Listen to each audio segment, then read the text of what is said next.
I want to make an observation.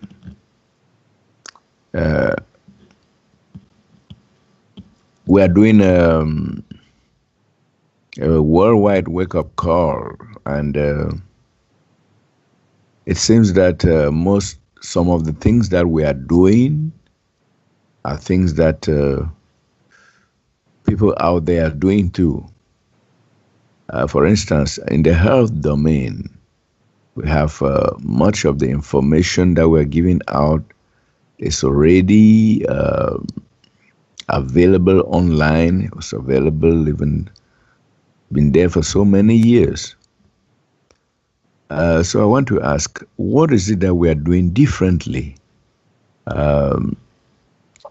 in this call? Because in this regard, most of the information is already available on the internet, and it seems we're repeating what people are doing.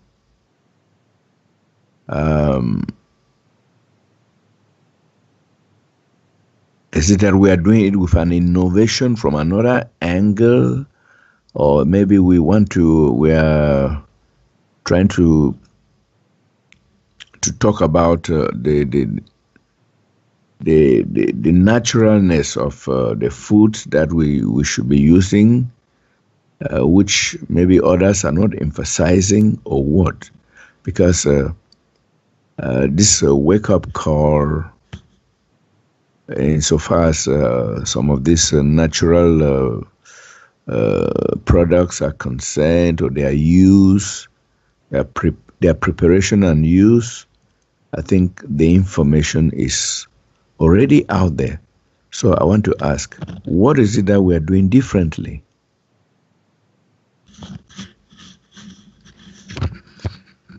Yes, Charles, I'm glad you come in nice and clear. And so, yes, there's going to be constant better understanding of what's taking place, but realistically, look at the corporations of the world, which they are. They're all corporations. Doesn't matter if they're nonprofit or whatever. These things have been set up. It's a business world as corporations, and each one of them basically focus on whatever it is they do, from Joni's Corporation to Nestle's to Monsanto to the Vatican, whatever. They all focus on certain things, and it's part of the world.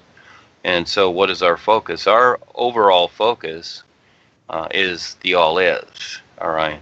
But in the meantime, it's all these things that lead up to it. So again, it's not that we do or we don't do things differently. Actually, we do. And it's similar, just like what Paul wrote. It's similar to other things. Many people would read the books and say, well, this is just like everybody else, okay? And basically it's so, but there is more to it, and that is getting to the real side of it. And so on the surface, that's the surface world, Charles. And yes, we do utilize these things on the surface world. So it's like we're all fishermen, and we buy our little doilies and our worms from the same place everybody else does, or maybe we'll dig up sand crabs or something like that, whatever. It's not so much about being different. It's about, what our intent is with what we're doing. That becomes the difference. And so we can utilize anything. So what is, again, Joni's intent? What is the intent of the governments, you see? And what is our intent? There's the difference, Charles, looking beyond the curtain into the real side. You see, here, everything is what it is. It's it's just a created mess is what it is, because it's obliterating the natural environment. But no, that's just surface part, and then you have to go further and see it. And who will take the time to do that? Who will take the time to recognize see that there is a huge difference, which there really, really is. But you got to go through the steps to see it. So just because you walk out your front door 5 or 6 steps, and you're on a trip, and then you go into the car and you drive down the street. Well, it's the same old neighborhood you see every day, right? But eventually, as you keep going and going and going, all of a sudden the scenery starts to change, doesn't it? And all of a sudden, now you're seeing places and going to places you've never been before. And now you start to see the difference, don't you? Now you have a comparison. So you have to be real with this. And this is basically these ideas that people have, where is the difference? In other words, it's like, what is the answer to life? Everybody wants it in one idea, one sentence. It's like, well, give me the answer to life. What is your answer? Well, there's no such thing, because it's a huge journey. Everything is a huge journey. So yes, all these things have been around for thousands of years. They all have. But the real side, life is, that's the part that is always new. And this is the part that people do not see. They do not see the newness. They think in their minds it's just the same old stuff. Sitting cross-legged, meditating, chanting, all these things, third eye, etc., burning incense. They all think it's all the same thing. And that's the surface world, because it's all accumulated here, you see? But the real side, you have to go to the real side to really see how it is. And that becomes the more so position. So again, with what Paul brought out, to the point of what I'm bringing out, yes, there is a difference there. Basically, no one will touch what I'm doing when it comes to writing or speaking. And it's really the same words, but in that sense. But it's not so much trying to be different here, but being real, okay? There's the difference. Look at the world. Look at all these things that we see in the world. Oh, yes, this business looks good and that and whatever. When you really look at it, where does it really go? And what's the end result? It goes nowhere, and the end result is demise. It all deteriorates into nothing, all of it. Yes, there is a difference, even in that respect, but who will see it? Because they see the world operating as it is. Yes, there is a difference. You have to pay attention, and you have to step up and be real. We are real. Those of us that are sincere, we're very real. I see it all the time, more so and more so. But as you compare it to the world, it's easy to become involved in the world thinking that this is a real life.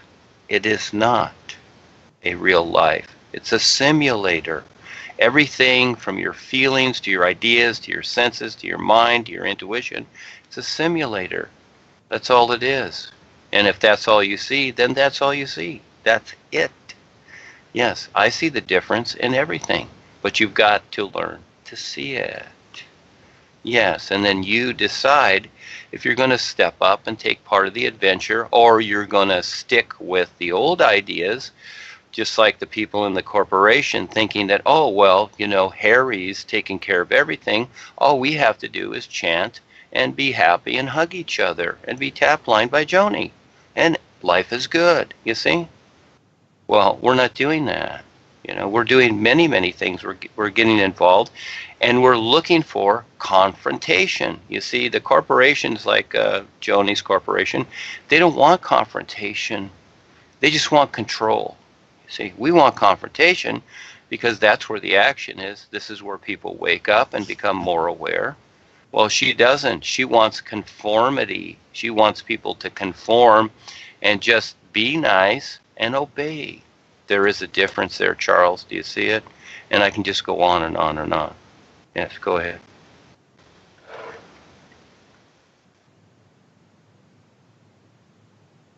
Okay, thank you. And during last week or week after last week Skype call, we hinted on karma and the fact that we don't need to be worried about karma again. And then probably because the real guides or life itself takes away our karma on the new way.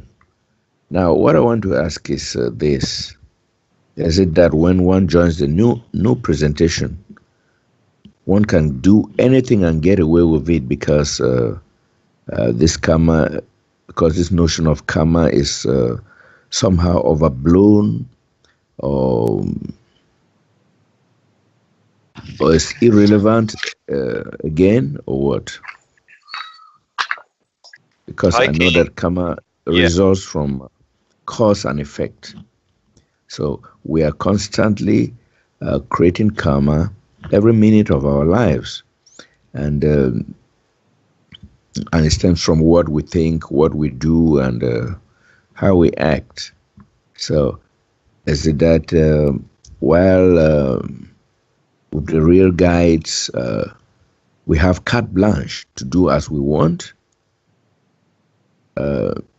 because we don't need to be overly concerned about karma again, or what?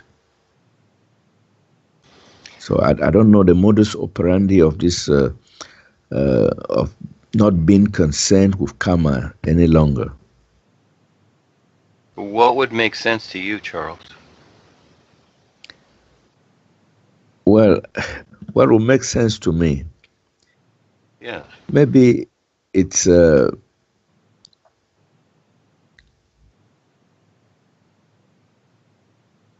I don't know the new way about karma, but I know the old way. It's Just what would make for one. sense to you. That's all. It's not about the old way. It's not about the new way. There's no such thing as that. Again, it's like the sun shining. What would make sense to you with the idea and the reality of karma?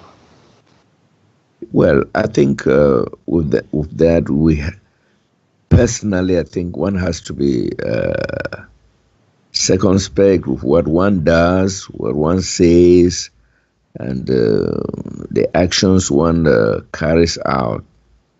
You know, because they have an impact not only on ourselves but on others, and on the society, on life as a whole. So that is how I would proceed.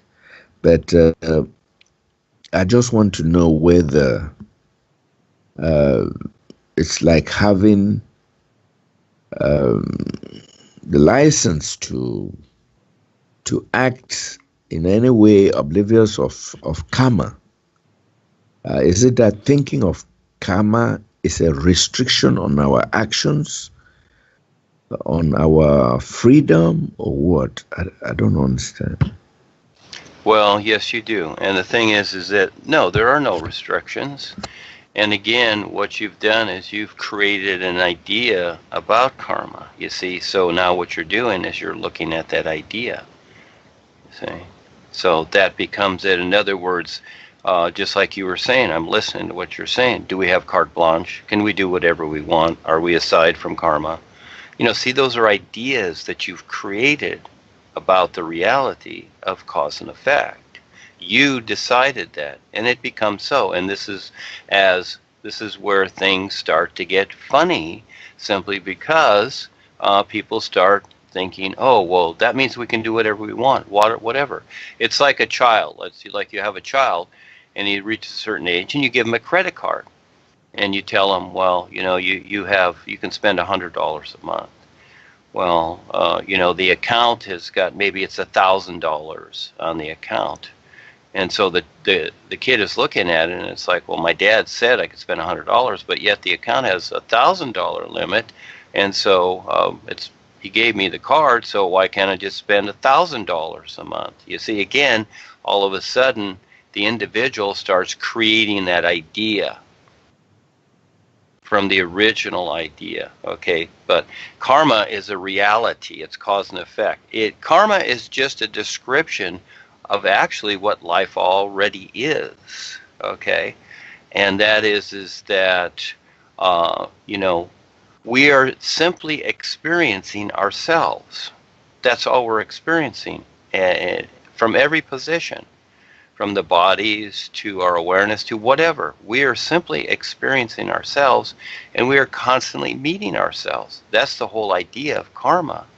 And so once we wake up and recognize what's going on, well, then we don't have that. But you see, this is just an intellectual way, a literal way of looking at what life already is. It's all an isness. This karma idea, everything is in the isness. Life is. It's all an isness. And because we can create, so we create ideas and situations thinking that, oh, this is how this is. So we create something and it works accordingly. Okay, so we create an axe to chop down trees, and we think, okay, well, this is what axes do. Well, it's a creation, is what it is, but it's not the end result of our life. It's like, now you've got the axe. Now you can go around and just chop down every tree because, oh, I got the axe. Does that make sense? You see? So again, it's looking, you might say, on a broader perspective, in a bigger view, not deeper. The old saying is deeper. It's not deeper. We're not going down or anywhere deeper or darker. It's seeing a bigger view, and that is that as we begin to recognize what life truly is, do we need the axe anymore? You see, what makes sense? That we do need it or we don't. So at a certain point we do, and as we've created the axe and we start chopping down trees, at some point we can realize that, hey, I don't need to chop down these trees anymore, you see? So through that creation. So again, these are ideas that are created, Charles, from ourselves according to how we see this reality. Basically, by the very fact of what we create, it signifies, it shows, it demonstrates that the individual doesn't. So this is what we all go through, is to eventually recognize this isness. Now, yes, in a way, Paul had to start off just like we did when we were kids. We played with blocks, okay? And so those blocks can be a stumbling block. Later on, the individual has to learn to face himself to see that, okay, now you're 25 years old, and if you have nothing to do in the workplace, you don't just get out a bunch of blocks and play with them. Well, some people do. They get out their little game boards and their little, computer, their Game Boy computers. They do. They're still playing with blocks instead of, becoming more aware and making sense of things. And because this is how people have been taught. And the same thing with what we've all come through, Charles. And it really does all apply. Everything I'm saying applies because it's an isness. And so making sense of the ideas we create. Now, what I see is the ideas that I create are according to the intent that I have with the is, and how this can create a relationship for people to become more aware. So I have to relate at their level. So if I've got a 2-year-old child, I'm going to talk a particular way. I'm going to do things a particular way. Maybe I'm going to sit down and draw with them or finger paint.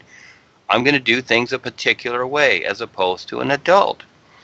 But I'd rather be with the children realistically, because most adults don't pay attention, where children, they do pay attention. They're fun, they're giggly, they pay attention. Where adults, you say a few things, they're not interested because they don't know who they are. They don't know what's going on, so their attention is everywhere. But again, it just depends upon the person.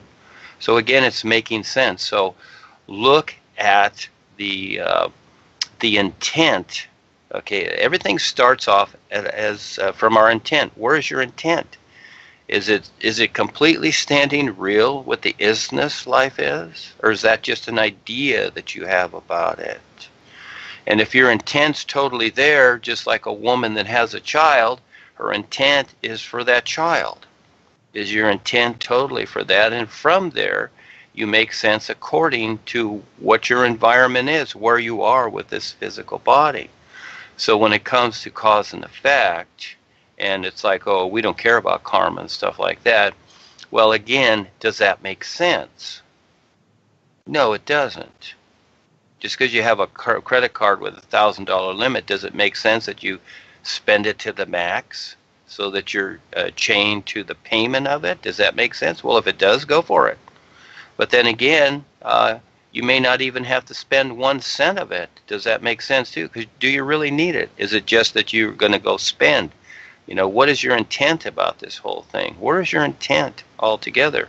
So this is where we've drug all these things from the past, Charles. See, people are still dragging these things. That's why the questions are asked. Well, what about this? And what about this? And what about that? Because they're looking at the past and all these old things. And this is where they actually, and this will be part 2, I won't get into it yet, take for granted what is offered and presented. This is a biggie. And it's very obvious, and most people are not paying attention. But it's choice, and it's all your choice. So anyhow, so again, what makes sense? I'm not going to tell people what to do. But what I am letting them know is that, once you recognize the isness life is, you will see that there is no karma, you see? But that doesn't mean it's gone. You still have to deal with it. So you better make sense of it. But you can have that position once you recognize it. That's what's really being said without being said, you see? These are hints that are given. There's always a bigger picture. So again, as these ideas come up, the idea would be something like, what is it that I'm not seeing about what is said and written and demonstrated on the real side? What is it that I'm not seeing? You see? Because the literal mind takes it verbatim. Yeah, and so when I write something like, there is no karma, okay, then all of a sudden, what does the mind do? Oh, look, there is no karma. That means we can do whatever we want, and there is no karma. You see how that idea is created from what is presented? Yeah, that's how easy it is. And that's how Joni walked into the corporation. She just looked around and she saw, Paul's gone, and nobody here knows what to do. I know what to do, and I'll do it. And she's done it. You see how easy it is? And how weird it gets? The same thing with the governments and everything else in the world. It's all the same, because most people don't know what to do. They stand around and go, who will lead us? Well, somebody sees what's going on and steps up, I will lead you. And does their little talk, etc., etc. So again, now you see how the world has produced itself and why it's so friggin' distorted. Because it's not about making sense. Everybody thinks with their free will they can do whatever they want, which they can. There's no restrictions to that. But you must face yourself also. That becomes the fun part, because that is part of the wake up. But it's when you decide to do that, because otherwise you can go through eternity dealing with cause and effect, whether you like it or not. So yes, there is a lot more to it, Charles. Thank you for asking.